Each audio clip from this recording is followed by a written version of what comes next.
Welcome back.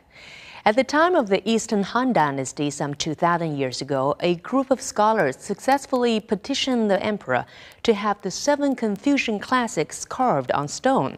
The project would take 9 years to complete and use a total of 46 steles. Now, 2,000 years later, the steles provide a fascinating insight into history.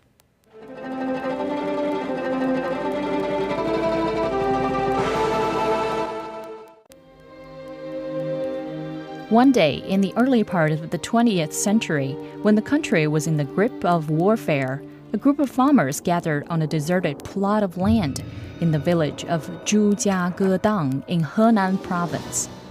They were carrying spades, and no sooner had they arrived than they started digging.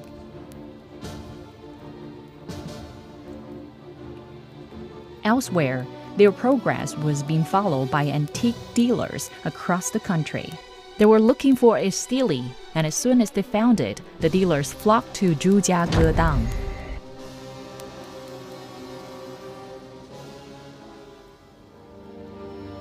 During the period of the Eastern Han Dynasty, more than 1,800 years ago, a famous university has stood on the site where the village now lies. One day in the year 183, the university was a scene of great excitement.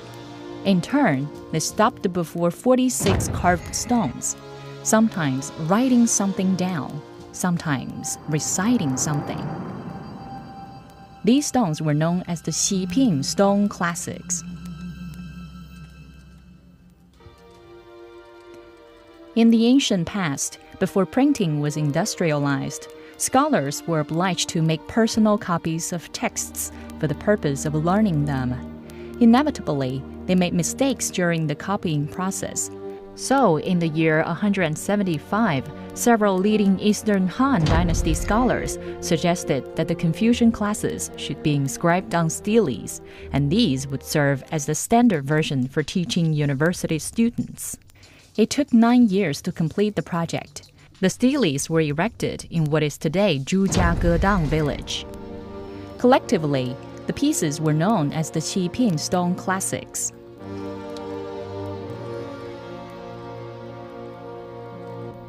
Seven classic works were carved on the steles. They were Poems of the State of Lu, Records of the Grand Historian, Book of Changes, Chunqiu, Gongyang Zhuan, Etiquette, and the Analectics of Confucius. In total, more than 200,000 words were carved on the 46 steles. However, in 189, not long after the stone classics were completed, Emperor Ling died. There was a bloody clash between the powerful court eunuchs and the imperial officials. Eventually, the warlord Dong Zhuo seized the control of the capital, Luoyang. The Xiping Stone Classics were badly damaged in the fire. Some of the 46 steles were moved elsewhere. The majority, which were damaged, were buried at the ancient site of the university. Hundreds of years passed, and the steles were forgotten. The fate of the ancient steles would become closely associated with 2 famous figures in the early 20th century. One was Yu Youzhen, a senior official in the Kuomintang party. The other was a famous general, Yang Hucheng. In 1931, Yu Youzhen came to Luoyang. There, he headed directly to the antiques market. Yu Youzhen's hobby was collecting ancient steles.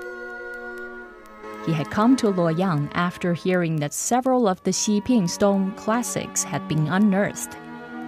In an antiques shop, he saw a rectangle store. Its shape resembled an old cow eating grass. Tenderly, Yu Youzhen wiped the dust from the surface. Underneath, he saw some words, which he recognized as a passage from the Book of Changes.